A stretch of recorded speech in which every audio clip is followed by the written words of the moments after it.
Hello, dear students. Today we are going to discuss about advantages and disadvantages of accounting. Already, మనం మీకు నేను ముందే చెప్పిన I collected from previous question papers from 2016 to present previous year వరకు. So in all the questions మనం అక్కడ analyse చేస్తే అక్కడ మనకు ఒకటి దొరికింది ఏంటంటే ఆ ప్రీవియస్ క్వశ్చన్లో ఈ asked what are the advantages of accounting. What are the advantages of accounting అంటే 5 మార్క్స్ అడిగిండు. అడ్వాంటేజెస్ మనకు 5 మార్క్స్ అడిగిండు. అట్లనే ఈసారి డిసడ్వాంటేజెస్ మేబీ అడగొచ్చు, చెప్పలేం, అడగొచ్చు అడగకపోవచ్చు, ఆర్ అడ్వాంటేజెస్ అడగొచ్చు. కాబట్టి advantages of accounting or disadvantages of accounting అనేది మనం లెర్న్ చేసుకోవాలి. ఒకసారి చూసుకుంటే it's very simple and easy topic. Okay, coming to the advantages. ఇక్కడ చూడండి, అడ్వాంటేజెస్ అన్న బెనిఫిట్స్ అన్న ఓకేనా మనకు కామన్. డిసడ్వాంటేజెస్ కానీ లిమిటేషన్స్ కానీ డ్రాబ్యాక్స్ కానీ అని చెప్పొచ్చు. Disadvantages disadvantages limitations or drawbacks అని మనకు అడగడానికి అవకాశం ఉంటుంది. So coming to the advantages of accounting, already we discussed in the previous class what is bookkeeping and what is accounting, differences bookkeeping and accounting. So here is we are discussing about advantages of accounting. Advantages of accounting. So the first advantage is maintenance of records. Maintenance of records. So what is meaning of maintenance of records? Already bookkeeper accounts maintain chestadu, right? So accountant kuda business యొక్క transactions maintain చేయాల్సి వస్తుంది. So here the first advantage of the accounting is to record all the transactions. To record all the transactions to a business for a particular period in the books of accounts. First advantage, records maintain cheyala. We have to maintain the records of the business. To maintain the records of the business. So what we record what we enter in the records of the business. So we record all the transactions which are relating to business for a particular period. A particular period ante enti manaku 12 months. We have 12 months period. The 12 months period is called accounting year or financial year. So from 1st April to 31st March is an accounting period in India. So this 12 months period is called accounting period. So we have to record all the transactions of a business for a particular period. For a particular period means that 12 months period. So atla first advantage enti manaku maintenance of business records. Then the second one is preparation of financial statements. Preparation of financial statements. We have to prepare the financial statements. Then what are the financial statements? Like profit and loss account, profit and loss account, balance sheet. Already మనం చెప్పినాం final accounts అని, accounting సైకిల్లో final accounts అని చెప్పినాం. Trading account, profit and loss account, balance sheet చేస్తాం. So ఇక్కడ we have to prepare those statements, those financial statements. So financial statements ఏ prepare చేస్తాం? Profit and loss account prepare చేస్తాం, cash flow statement prepare చేస్తాం, balance sheet prepare చేస్తాం. Cash flow statement మీకు డిగ్రీలో వస్తుంది. ఓకే, ఒకవేళ అక్కడ లేకపోయినా వదిలేసేయండి మీరు. You have to write, you have to record financial statement. We have to prepare the financial statements with the help of accounting books. The financial statements are profit and loss account, balance sheet. Itla idi rashna okay. Then third one is comparison. Comparison of results. We have to compare the results. We have to compare the results. ఏ results compare చేయాలా? Net profit or net loss. మనకు net profit గాని net loss గాని వస్తుంది కదా from profit and loss account. అంటే financial position వస్తుంది కదా ఫ్రమ్ బ్యాలెన్స్ షీట్. సో ఆ రిజల్ట్ మనం ఏం చేయాలా? కంపారిజన్ చేయాలి. ఎట్లా కంపేర్ చేయాలా? We have to compare the results of business of a year with another one. From one year to another year. Present year profit వచ్చింది. Then what was the last year profit? We have to compare. Last year profit 10 lakhs వచ్చింది. Present year profit 12 lakhs వచ్చింది. 2 lakhs increase అయింది. So we can analyze the statements. We can analyze the financial statements by comparing from one year to another year. So this is the one ఇది కూడా మనకు ఒక advantage, right? Then the fourth advantage is decision making. Decision making. So general గా business entity, business organization లో decisions are taken by management, higher authorities. Okay, మరి decision తీసుకునేటప్పుడు they need some information. They need some information. If they have the information, then they can take the decisions. So here, the accounting books provide that information to the policy makers or the decision making authorities. So here, it becomes easier for the decision making authorities to make a decision or to make a plan for future activities in the business organization with the help of accounting books. Accounting books నుండి మనం decision తీసుకోవడానికి ఈజీగా ఉంటుంది. And the fifth advantage is evidence in legal matters. Legal matters means, for example, issue వచ్చింది, ఏదైనా ఒక asset పైన issue వచ్చింది, బిజినెస్ కు సంబంధించినటువంటి ల్యాండ్ పైన ఇష్యూ వచ్చింది. అలాంటి టైంలో we can produce the accounting books in the court. We can produce our accounting books in the court. ఎందుకోసము? ఒక ఎవిడెన్స్ కోసం మనం ప్రొడ్యూస్ చేయొచ్చు. ఫర్ ఎగ్జాంపుల్, ఎక్స్ అనే పర్సన్ నుండి we purchased 2 acres ల్యాండ్. వి అంటే business entity 2 acres land purchase చేసింది, agreement అయిపోయింది. కానీ ఎక్స్ ఏం చేసిండంటే, ఎక్స్కి అడ్వాన్స్ ఇచ్చినాము.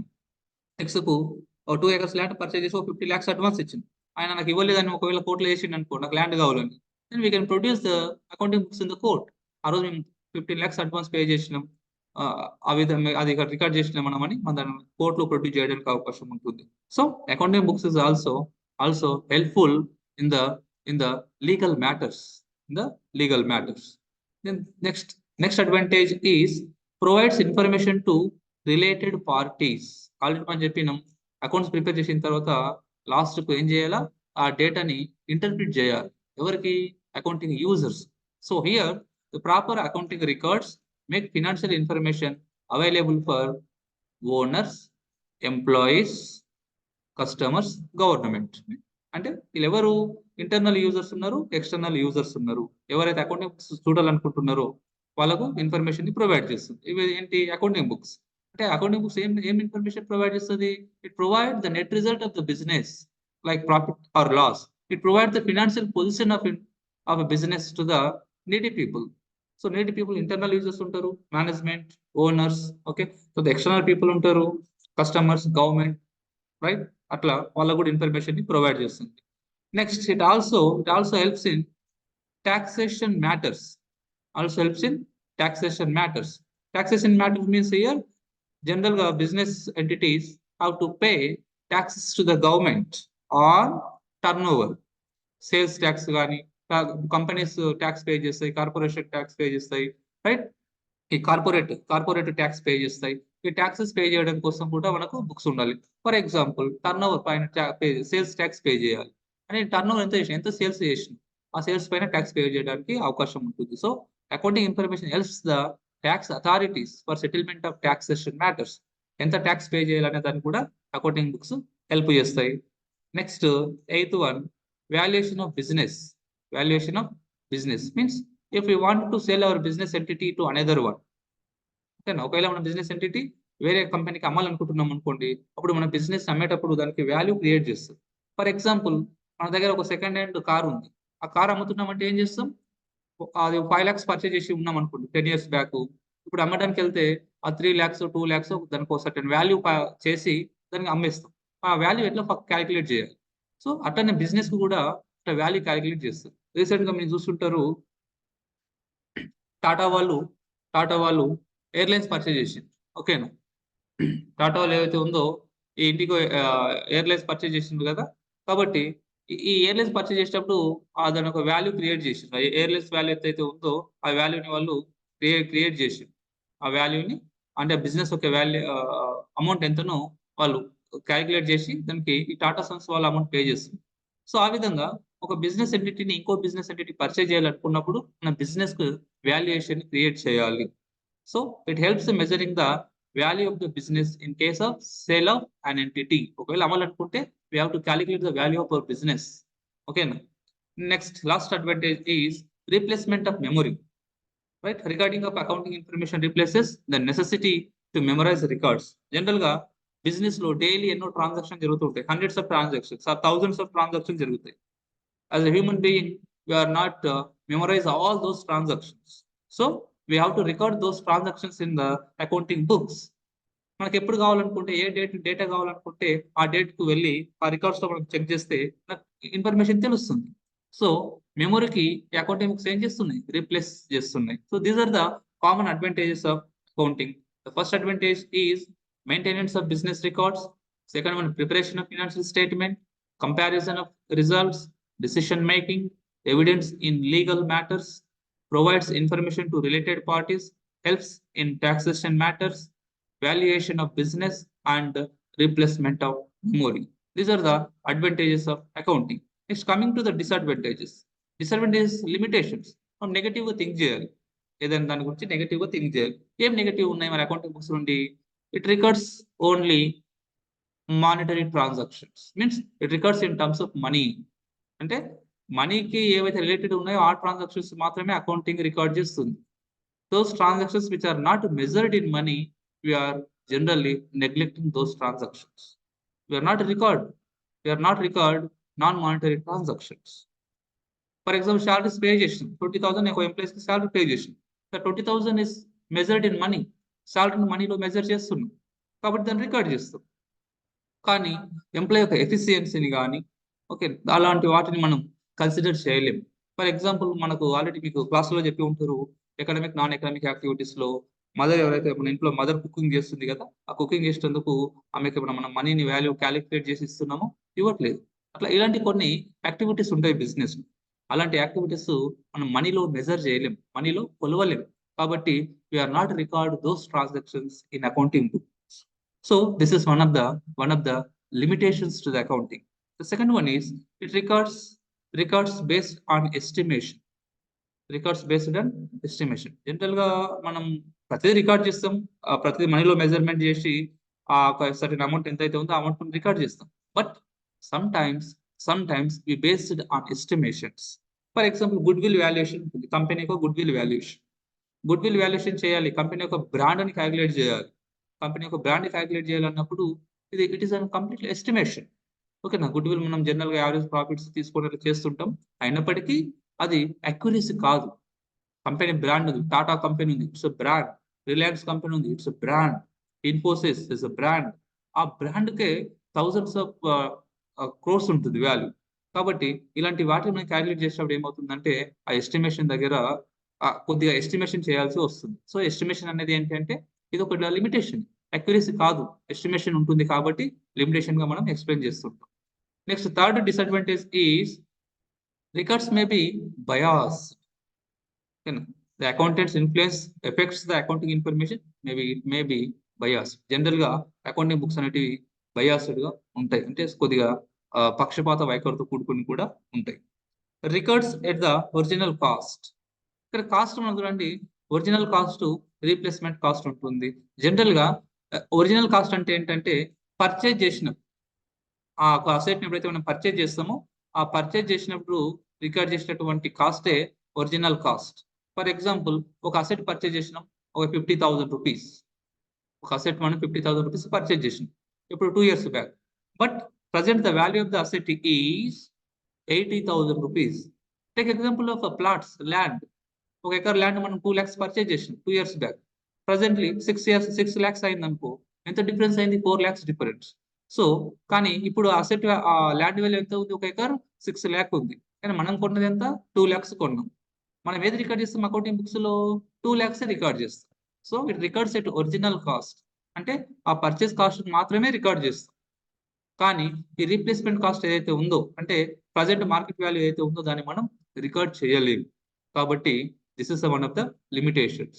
The next one is the last one, manipulation of accounts. The accountant may be manipulate the profits of the business.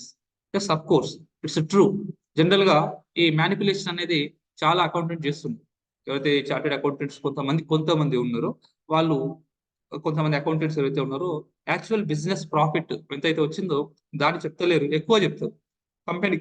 కంపెనీకి 1,00,000 రూపాయలు లాభం వచ్చింది అనుకో, 5 లక్షల లాభం వచ్చింది అన్నట్టు చూపిస్తారు. ఎందుకోసం అంటే కంపెనీ యొక్క షేర్ వాల్యూ పెరుగుతుంది, మార్కెట్ వాల్యూ పెరుగుతుంది, కంపెనీ బ్రాండ్ వస్తుంది.